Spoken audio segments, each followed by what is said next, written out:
A theory of pain relativity. The presence of difficulty seems to be inherent in the world. Mankind seems to measure this trouble on a relative pain scale that we have in our heads. The worst we have ever felt is a 10. The lack of any discomfort whatsoever is a 1. As a child, you fall off your bike and you cut your knee, and you think your pain is a 10 because you have never felt anything so terrible. Then you contract a nasty influenza, and it's worse because it lasts for days. Your internal gauge calibrates for the new worst thing that can happen. You are a kid, so you don't realize how little you know. As you grow, you experience more difficulty of every kind, and your misery measurements grow more accurate. You feel heartbreak for the first time. You experience abuse, rejection, failure, loss, disappointment. You suffer from chronic illness. You break your leg. Your suffering meter measures every event, every tear, every hurt. One day, you are surprised when something horrible happens. Let's say you cut yourself while slicing an apple, and your gauge only jumps to a 5. You've survived worse. This is small suffering in comparison to, and then your mind lists the more terrible things you have felt. This perspective is both encouraging because you can slough off the smaller troubles, and unfortunate. After all, the cost of this resilience was too much pain. On average, this perspective shift comes with your first gray hair, but for me, it came during childhood. The timing ranges depending on the life you've led and the pain you've endured. I would wish suffering on no one, but it does provide a valuable perspective that cannot be attained otherwise. Over time, it becomes rare for a new pain to top out your scale and for new suffering to register a 10. It becomes surprising when the needle hits the red line and all your past pain scores are reshuffled downward. Then comes the inevitable moment when you start comparing your troubles with others. I call this comparing scars. When I was a boy, my friends and I would tell the story of each of our scars with pride. One story would spur on the next one. Oh yeah, well, look at this gnarly gash on my leg. I got that beauty from a great white shark. I'm joking, of course. But the comparison game is scored that way. The worst suffering wins. But the severity of scars and suffering is relative, and it's hard to compare. We experience suffering based on what our gauge says, not on any objective measure. I'm not saying we can't agree on what constitutes bad news, but one man's 3.5 is another man's 10. Our brains are the same, our physiology identical, but our emotions and perspectives are unique. It's like the saying, one man's trash is another man's treasure, but with suffering. Gosh, that sounds so morbid. I've always wondered how my sorrows and trials can feel so huge when, compared to other people and places in the world, I have it so good. I don't live in a war-torn country, under totalitarian regime, or in a state of extreme poverty. According to my research, 1/4 to 1/3 of the world's population falls into these categories, depending on how the calculation is done. Are their suffering meters nailed at a perpetual 10? I can't imagine that level of conflict and trouble. From the stories I've heard, the extremely poor can be some of the happiest people you'll ever meet. How is this possible?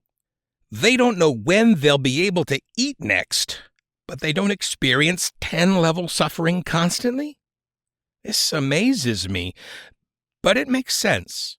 They've seen more, endured more, but that only recalibrates their pain settings. I think we all have this in common. Our bodies must find some kind of equilibrium between pain and pleasure, stress and ease. If our circumstances are out of control, We calibrate our perspective so our bodies can exist in the chaos.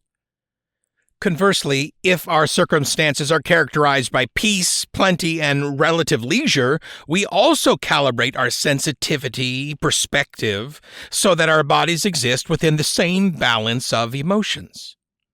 I think we all feel about the same range of pain and pleasure throughout our lives, not because our pain is equal, but because our minds make it so regardless of the specifics of our reality. I can think of no better way to explain it. Trouble finds the rich and the poor alike, the free and the enslaved alike, the fed and the hungry the same. We all feel pain, loss, injury, disappointment, desperation, betrayal, and failure in about the same way because our mental machinery is identical. Again, I am not suggesting that all pain is equal. That would be foolish. But all people feel the same range of pain throughout life because their minds make it so, either by deflating the numbers or inflating them. 1 to 10. Pain is relative, and our sensitivity to it slowly adapts to our circumstances. When we are clocking redline 10 on our painometer, we should take a deep breath and think back to all the other worst evers we have survived. Though this pain is just as real, it is good to rehearse the fact that we have survived pain and we can survive this pain too.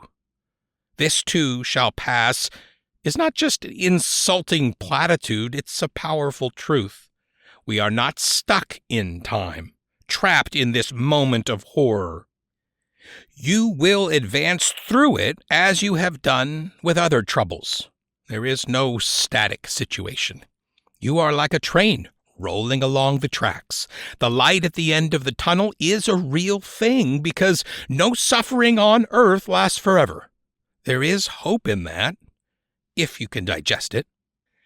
I think it's good to understand how the mind rescores our pain and suffering, allowing us to find emotional equilibrium once again.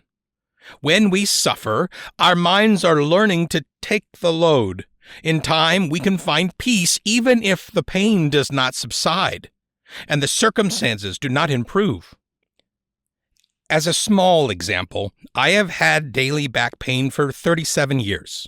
The pain level fluctuates depending on the day, so I won't pretend that it's always agony. But it has been a big challenge for me.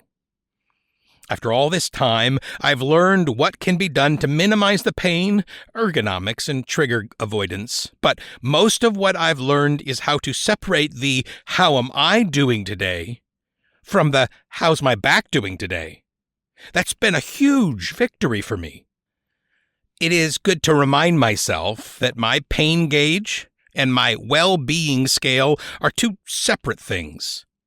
My favorite phrase when someone notices my grimaces and asks if I'm okay is, other than the back pain, I'm doing great.